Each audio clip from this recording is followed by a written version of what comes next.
Olá, muito boa tarde para você que acompanha a TV Câmara Campinas. Começa agora a primeira parte da 18ª reunião ordinária. Nessa primeira parte vai ser feita uma homenagem ao hino nacional brasileiro, já que no próximo dia 13 é o dia de comemoração do hino. Para isso, o jornalista e advogado Alcides Ladislau Acosta vai falar de aspectos históricos e curiosidades do hino. A reunião vai ser presidida pelo vereador Luiz Carlos Rossini. Boa tarde, abrindo a sessão solene da Câmara Municipal, primeira parte da sessão, da Câmara Municipal de Campinas, do dia de hoje. Nós temos a honra de receber o professor Alcides Ladislau Acosta, que é presidente da Academia do Centro de Ciências, Letras e Artes de Campinas e da ABAL, Associação Brasileira Carlos Gomes de Artistas Líricos. O professor Alcides Acosta, como é conhecido, é jornalista, advogado, graduado na PUC Campinas e atualmente preside, como eu disse, o Centro de Ciências, Letras e Artes e também a Associação Brasileira Carlos Gomes de Artista Lírico. Foi professor titular na Faculdade de Jornalismo do Instituto de Artes e Comunicação, das disciplinas técnicas de jornais e periódicos, jornalismo empresarial, além de ter atuado como um supervisor de comunicação social em várias empresas de Campinas. É um estudioso, uma pessoa dedicada a cultuar as artes, não só na música lírica, mas também pesquisador e um profundo conhecedor de temas como esse. No dia 13 de abril, nós comemoramos o Dia do Hino Nacional Brasileiro. E a Câmara de Campinas, ao aprovar, fazer nessa primeira reunião uma discussão, uma reflexão sobre essa data, pretende chamar a atenção para temas que muitas vezes passam desapercebidos pela população. A situação política, a crise, muitas coisas às vezes desvia o foco de algumas questões que, na minha ótica, são importantes para a formação da cidadania, do espírito patriótico, do sentimento cívico. E a gente parar para discutir, refletir, conhecer um pouco da história do hino nacional brasileiro, que muitos cantam, sem, talvez, interpretar o sentido, o conteúdo, o que aquelas frases bem elaboradas, pretende dizer, qual foi a ideia do autor ao pensar essa composição. E a gente deve, ao cantar o hino nacional, certamente estar fazendo uma reverência muito séria e profunda de respeito ao nosso país, ao Brasil.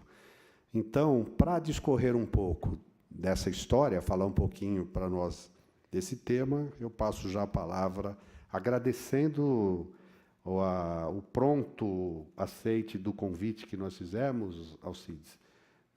Sei da sua agenda, mas para nós foi uma honra uma honra recebê-lo aqui para a gente discutir um pouco sobre esse assunto. Seja bem-vindo, obrigado. Boa tarde, nobre vereador Luiz Carlos Rossini, também aos espectadores da TV Câmara. Para mim também é uma honra estar aqui nesta casa mais uma vez para falarmos desse tema, que é o nosso hino nacional brasileiro. E foi muito bem introduzido por você, Rossini, essa questão do civismo, do patriotismo, que nós cada vez mais devemos cultivar em nosso país. Realmente, se os cidadãos tiverem civismo, tiverem patriotismo, amor pela nação, amor pelo Brasil, muita mazela, muita coisa errada não seria feita. Nós teríamos um país maravilhoso, mas que, sem dúvida, ele vai se aperfeiçoando. E, nesse caminho, nessa trajetória de aprimoramento, consta exatamente o cultivo aos símbolos nacionais, né, a nossa bandeira nacional tão bonita, tão colorida, né, que está presente nas manifestações de verdadeiro civismo, de verdadeiro patriotismo. Também o nosso hino nacional brasileiro, que é entoado, é cantado, às vezes, como defesa, como lembrança, né, que todos nós somos brasileiros, nascemos neste solo. E o selo nacional, outro símbolo, né, da nossa brasilidade, que constitui uma marca, né, do nosso país.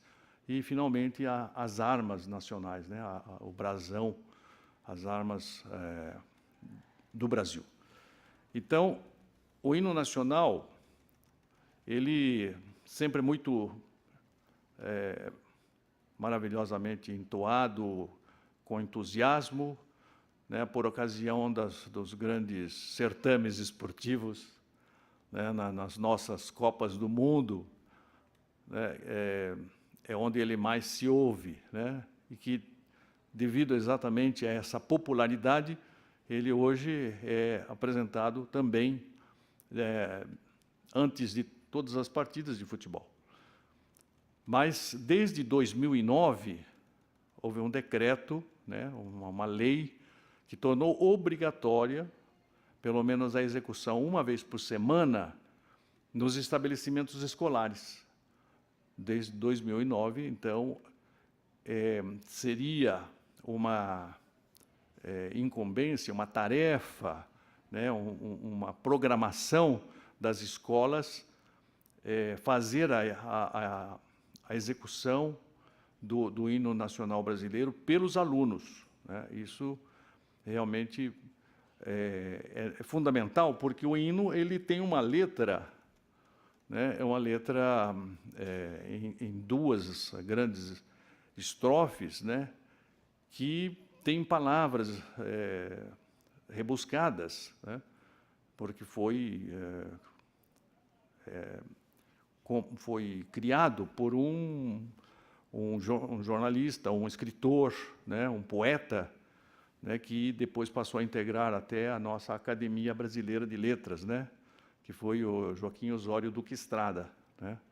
Ele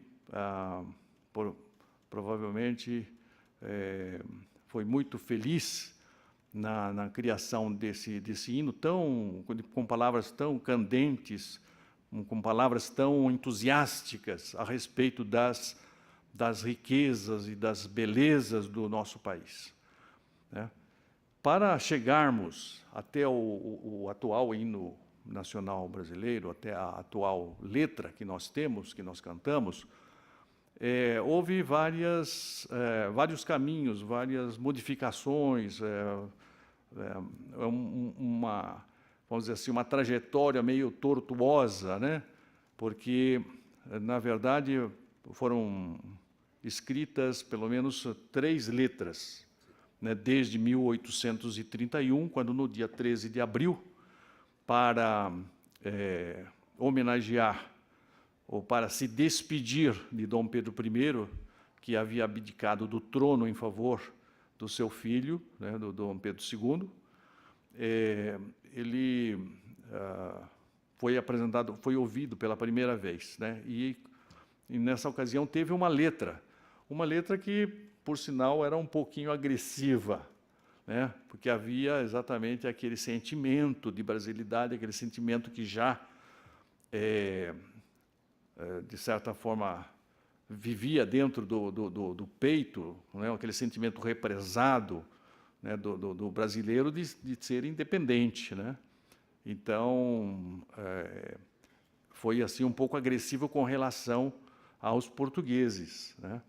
Então, para você ter uma ideia, eu trouxe aqui essa letra, né, onde os portugueses, evidentemente, não gostaram nada, né, embora tenha sido na abdicação, né, na despedida de Dom Pedro I que foi cantado, né?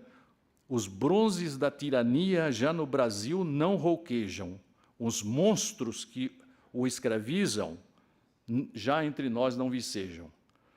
né? Da pátria o grito eis se desata desde o Amazonas até o Prata. Ingratos à bizarria, invejosos do talento, nossas virtudes, nosso ouro, foi seu diário alimento. Então, há várias insinuações aqui, embora poéticas, né? Usando-se de uma certa filigrana, né? Se fala palavras bem pesadas. E já era assim, obra de Joaquim Osório Duque Estrada?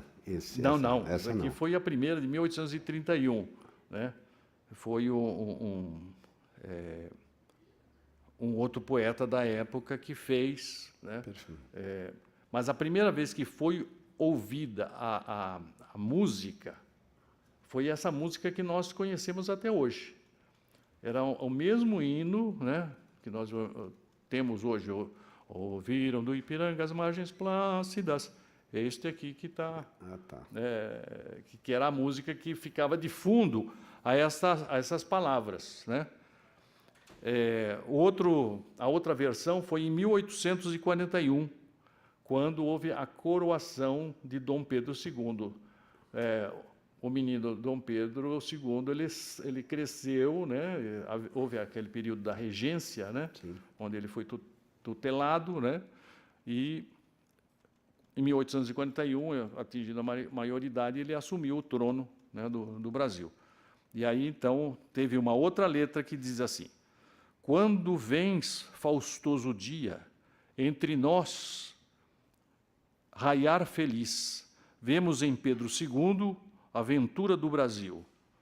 Da pátria o grito eis se desata, desde o Amazonas até o Prata. Então, esse versinho aqui, esse refrão, ele foi mantido. Negar de Pedro as virtudes, seu talento escurecer, é negar como é sublime da bela aurora o romper. Então, isso daí era mais assim uma letra que bajulava o Dom Pedro, né? Depois, exatamente por esse espírito de bajulação, é que ele também não subsistiu essa letra, né?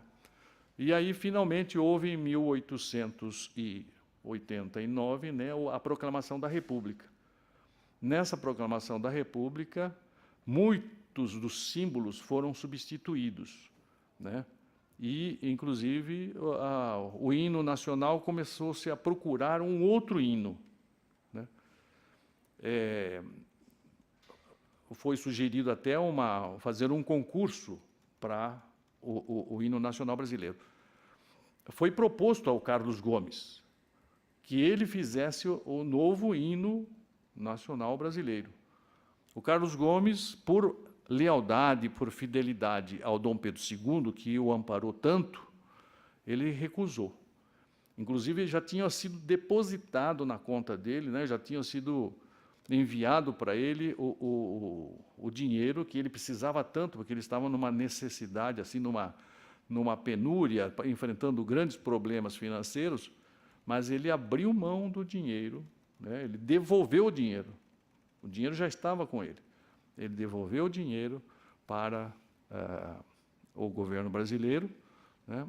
E aí, então, começou-se a procurar, através de um concurso, né, um compositor que fizesse uma bela música e uma bela letra, né? Houve esse concurso, né? No final, eles proclamaram um resultado no dia 20 de janeiro de 1890, no Teatro Lírico, no Rio de Janeiro. Então, se apresentaram 4 compositores de renome para essa composição, inclusive o Alberto Nepomuceno, que é uma das glórias da nossa música erudita, né? Ele que tinha estudado, inclusive, na Europa, né? Na Alemanha e tal, e ele é um dos grandes compositores brasileiros. Foi um dos diretores do Instituto Nacional de Música no Rio de Janeiro, né? Então, ele foi um dos candidatos. Também houve um Leopoldo Míguez. Leopoldo Míguez, ele também entrou com sugestão, com uma proposta, né? E, no fim, as 4 músicas foram ouvidas. Aí o Deodoro da Fonseca, o nosso presidente, o primeiro presidente, ele, cercado ali pelos jornalistas, pelos militares, né, Marechal, ele falou: não gostei, eu prefiro o velho hino, né? E aí ficou sendo só tocado o hino. Ele nas solenidades, nas cerimônias, nas festividades, ele era tocado, mas só instrumental, não tinha letra, né? E as 4 letras apresentadas, elas eram com a mesma música ou não? Músicas diferentes? Era a mesma música. A mesma música. A mesma música do Francisco Manuel da Silva, né? Francisco Manuel da Silva, ele era da cidade de Pati do Alferes, né? Ele tinha se formado em letras, né? E era professor do Colégio Pedro II, da Escola Normal, era poeta, crítico literário, né? E ele foi o autor dessa letra que nós conhecemos hoje. O Francisco Manuel da Silva, o compositor, ele também era do Rio de Janeiro, né? Nasceu em 1795, morreu em 1865 e foi fundador da Imperial Academia de Música e Ópera Nacional, da Sociedade de Beneficência Musical e do Conservatório Imperial de Música, que foi a primeira modalidade do Instituto Nacional de Música, que evoluiu para a Escola de Música da Universidade Federal do Rio de Janeiro. Esse Francisco Manuel da Silva foi professor do Carlos Gomes. Quando o Carlos Gomes foi ao Rio de Janeiro, né, procurou lá a Condessa de Bairral, foi apresentado, teve um apoio de amigos, né, de outros músicos, né? Ele foi fazer lá este conservatório imperial de música, onde o Francisco Manuel da Silva era professor. Então, o Francisco Manuel, até o falecimento dele, em 1865, ele foi o grande incentivador do Carlos Gomes. 2 óperas que Carlos Gomes fez no Rio de Janeiro, né, a ópera A Noite do Castelo e Joana de Flandres, né, teve assim as bênçãos, teve a revisão do Francisco Manuel da Silva, que eu considerava muito mais talentoso e capacitado do que ele próprio, que era professor, né? Então, ele teve todo o apoio do Francisco Manuel da Silva para, inclusive, se lançar, ir estudar na Itália, né? Mas, então, essa letra, né, ela vai surgir depois, principalmente, né, em 1909, né, onde ela é adotada, né, através, depois de uma longa, vamos dizer assim, um longo esforço, várias tratativas, né, que o Alberto Nepomuceno fez, né, através do professor Henrique Maximiliano do Coelho Neto, que foi professor aqui no nosso culto à ciência, né, ele se tornou deputado federal. Então, o Alberto Nepomuceno falou para o nosso Coelho Neto, né? Olha, apresenta lá uma proposta, né, um projeto de lei para ter um concurso para a escolha da letra, né? Mas ele conhecia também o Duque Estrada, né? O Joaquim Osório Duque Estrada, e falou: olha, vai fazendo aí a letra, né? Vai concorrer, porque vai custar, vai ter um prêmio de 5 contos de réis. 5 contos de réis dava para comprar meio carro hoje em dia. Era metade do preço de um carro de hoje, né? Vamos lá dizer que seja equivalente a os 5 contos de réis, talvez a uns... hoje um carro custa o quê? Uns 50 pau, uns 60? Uns 30 mil pau, reais. mais ou menos. Esse era o prêmio, né? Então, o Duque Estrada já foi fazendo a letra, ele era um poeta muito inspirado, né? Ele já foi fazendo. Só que o projeto foi rejeitado na Câmara dos Deputados, porque houve deputados que alegaram, né, fizeram lá as suas razões, de que um hino tinha que nascer do povo, né, como, por exemplo, a Marselhesa, né, da França, né, foi o povo, né, ali, alguém do povo, né, enfim, diversas pessoas contribuíram, e aí saiu aquela letra lá, Los enfants de la patrie, né, e então eles falaram, olha, o hino brasileiro tem que ser assim, tem que sair do povo, não sei o quê. E aí não aprovaram, foi rejeitada a proposta do Coelho Neto, né? Mas o Alberto Nepomuceno, ele usou de uma estratégia. Ele gostou da letra que o Duque Estrada fez. Então, ele pegou e mandou para as escolas, ele era diretor do Instituto Nacional de Música, mandou para as escolas, mandou para os quartéis, dizendo, olha, aprendam essa música, mesmo não sendo oficial, né, mas é um hino muito bonito e tal. Então, ficou popular nas escolas e no Exército essa versão que nós cantamos, que é o Ouviram do Ipiranga as margens plácidas, né, de um povo heróico brado retumbante. E aí nós estamos falando por volta daqui, 1909, 1910, é isso? Qual a data mais ou menos? Nas imediações do centenário da independência. Né? Então, 1922. Porque estava chegando o centenário da independência, 1822, e não se tinha uma letra para o hino. Né? Tinha-se a música, né, que era muito conhecida desde 1831, mas não se tinha a letra. Né? Então, começaram a pressionar o presidente Epitácio Pessoa, né, da época do centenário da independência, era o Epitácio Pessoa que estava na presidência. Aí se pressionou, senhor presidente, precisa ter uma letra no hino nacional brasileiro. Né? E tem essa letra, esse hino que está sendo cantado, essa letra que está sendo cantada nos quartéis. O povo gosta, as escolas tocam e cantam. Né? Isso o Alberto Nepomuceno no ouvido do... fazendo um lobby. Fazendo o seu lobby junto ao Epitácio Pessoa.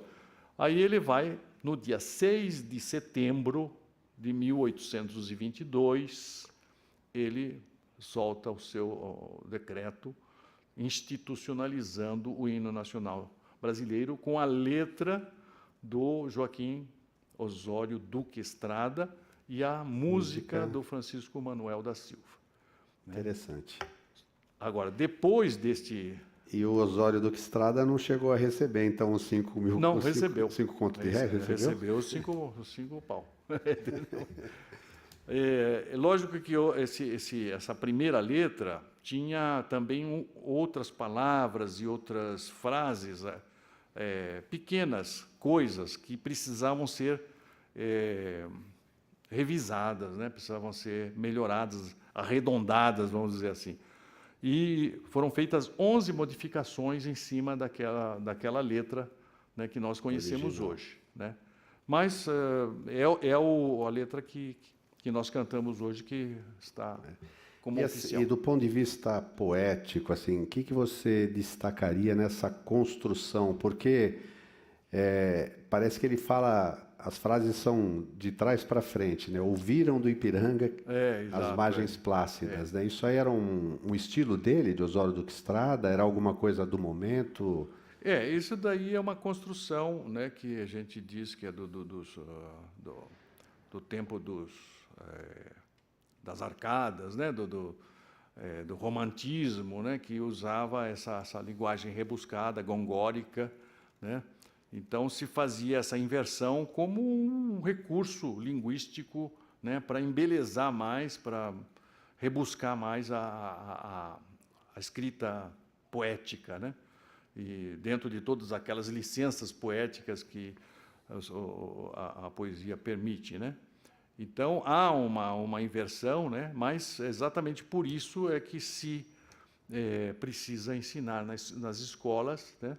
Que é um estudo, né? Um estudo da língua, né? Como, por exemplo, qual que é o maior tratado da língua portuguesa? São os Lusíadas, de Luís Vaz de Camões. E nos Lusíadas você encontra essas construções aí invertidas, né? Essas figuras de linguagem, né? Esses anacolutos, né? Que se chama essa transposição violenta das palavras na frase, né? Muito, né? E outras licenças. E essas palavras difíceis, né? Tem algumas palavras que são difíceis que têm que ser ensinadas nas escolas, né? A gente tem que aprender isso desde o começo, né? Quais você destacaria, assim, rapidamente? Então, temos aqui algumas que a gente anotou, né? Por exemplo, plácidas, né? Tranquilas, calmas, né? Brado, um brado retumbante, é um grito, né? Retumbante, o que é? Que ecoa de uma forma vibrante no ar, né?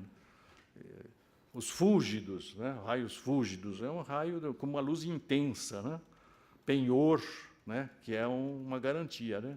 Penhor desta igualdade, né? Idolatrada, muito amada, respeitada, vívido, cheio de vida, né? Límpido, limpo, claro. Cruzeiro, né? Quando fala do cruzeiro, o que é? Não é o cruzeiro lá do Belo Horizonte, né? O cruzeiro é a constelação do Cruzeiro do Sul, né? Resplandece, brilha, impávido, destemido, colosso, é uma estátua gigantesca, né? Então é um colosso gigante, que é as dimensões continentais do Brasil, né? Um colosso impávido, né? Destemido, corajoso, esplêndido, maravilhoso, admirável, florão da América.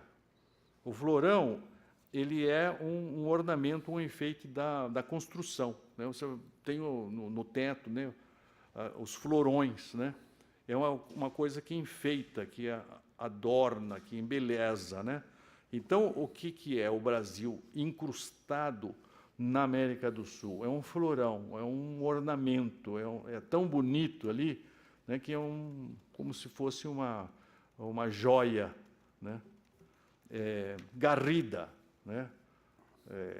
Significa vistosa, alegre, né? Risonho, alegres. O lábaro que ostenta estrelado, o lábaro é a bandeira, né? E a clava forte, é um tacape, né? Um pau com um prego, né? É um instrumento de ataque que, se levantar a clava forte, né? Quer dizer, a guerra, né? O tacape, né? Era muito usado, né? Enfim, a luta. Esse são as palavras que têm que ser. Mas, praticamente, se nós colocarmos os nossos alunos estudando a construção e tal, é uma aula de português, né? Olha, a ideia de trazer esse debate, essa discussão, essa reflexão, é exatamente chamar a atenção para a importância e para a riqueza de conteúdo que é o hino nacional brasileiro. Essa obrigatoriedade, a partir de 2009, das escolas executarem o hino uma vez por semana. Você sabia disso, Cidinho? Né? Mas parece que isso passa ao largo, né? E como é bonito, o professor Alcide citou aqui, né? A gente vê, assim, nos estádios de futebol, antes da partida, essa reverência das pessoas em pé, entoarem, cantarem o hino nacional.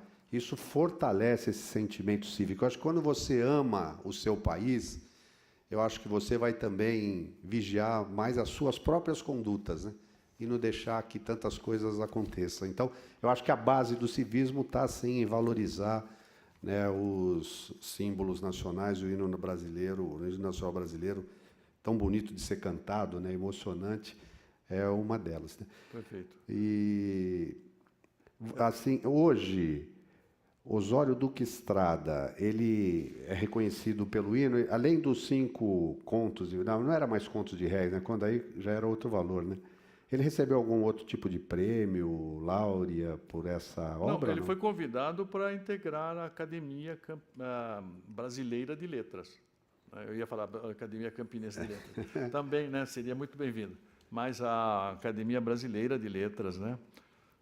Do Machado de Assis, ele foi convidado a integrar, né? Que é um reconhecimento do seu notório saber, da sua notável cultura, né? Na língua portuguesa.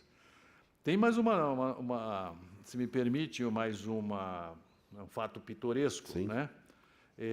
Há um tempo atrás, uma matéria do Jornal Nacional focalizou uma professora de Santos, onde ela lembrava que, no tempo dela, nas escolas, se cantava uma letra da introdução do hino nacional, né? E então ela dizia, olha, não, hoje está tudo mudado, deveria ser cantado porque era tão bonita as palavras, né, daquela introdução e tudo mais. Então, esta letra, né, quem fez foi o Américo de Moura, de Pindamonhangaba, né? Ele fez como uma curiosidade, ele gostava dessa... Então, ele falou, isso aí tem que ter uma letra, né? Ele fez uma letra, nunca foi assim uma pretensão dele de tornar isso oficial ou parte do hino, né? Não foi incorporada ao hino. Não. Então, ele fez essa introdução, inclusive, olha, entre os anos de 1879 e 1880, né? O cantor Eliezer Seton, aqui do Norte, ele fez um CD, Hinos à Paisana, e ele canta essa abertura aqui, né? Diz assim, espera o Brasil que todos cumprais com o vosso dever. Eia avante, brasileiros, sempre avante, gravai com buril nos pátrios anais o vosso poder. Eia avante, brasileiros, sempre avante. Servi o Brasil sem esmorecer, com ânimo audaz, cumpri o dever, na guerra e na paz, à sombra da lei, à brisa gentil, o lábaro erguei do belo Brasil. Eia sus, ó sus. Espera o Brasil que todos cumprais com vosso dever. Eia avante, brasileiros, sempre avante. Gravai com buril nos pátrios anais o vosso poder. Eia avante, brasileiros, sempre avante. Serviu o Brasil sem esmorecer, com ânimo audaz, cumpriu o dever na guerra e na paz. À sombra da lei, a brisa gentil, o lábaro erguei do belo Brasil. Eia sus, ó sus. Fantástico. Realmente seria interessante que tivesse sido incorporado aí no Nacional Brasileiro. Nós já estamos chegando ao final aqui dessa primeira fase da reunião desta segunda-feira, e hoje nós convidamos o professor Alcides Ladilau Acosta, que é presidente do Centro de Ciências, Letras e Artes de Campinas e também da ABAL, Associação Brasileira Carlos Gomes de Artista Lírico, que veio falar um pouco da história do hino nacional brasileiro, que é comemorado no dia 13 de abril, e ele já explicou que ele foi pela primeira vez entoado no dia 13 de abril de 1831, é isso? 1831. 1831, por ocasião da abdicação de Dom Pedro I e passagem, né, do poder, né, ao seu filho Dom Pedro II. Né? Momento histórico, né, momento da nossa história e tão rico, tão belo para a gente conhecer. Eu quero agradecer a sua gentileza de ter aceito o convite. Quiser fazer alguma consideração final, fique à vontade antes de encerrarmos essa reunião. Olha, minhas considerações, primeiramente agradecer, né, ao seu gentil convite, né, ao convite desta Câmara Municipal, né, para nós falarmos a respeito de um aspecto da nossa brasilidade, né, da nossa cultura, e, ao mesmo tempo, dizer que gostaria que mais vereadores desta casa tivessem iniciativas como essa, de nós estarmos resgatando o nosso patriotismo. Tá? Estamos encantados com esta oportunidade que você nos abriu aqui de falar sobre o nosso hino nacional brasileiro. Obrigado. A honra é nossa, um aplauso. E eu acho que fica a mensagem também aqui, as diretoras de escola, professores de história e de português, né? Eu acho que a partir, né, da letra do hino nacional brasileiro, além desse contexto histórico que é importante relembrar como é que ele foi elaborado, mas a riqueza, né, da língua portuguesa expressa também nessa forma poética de se expressar. Sim. Então, agradeço mais uma vez, professor Alcides, e encerro a primeira fase da sessão da reunião da Câmara Municipal de Campinas aqui, agradecendo a audiência de você que está em casa aí nos assistindo, e vocês que estão aqui presentes. Obrigado, boa noite.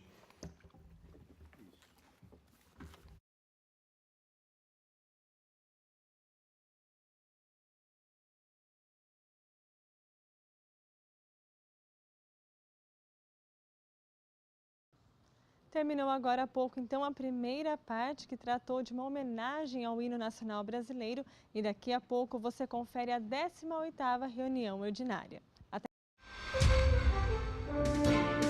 TV Câmara Campinas.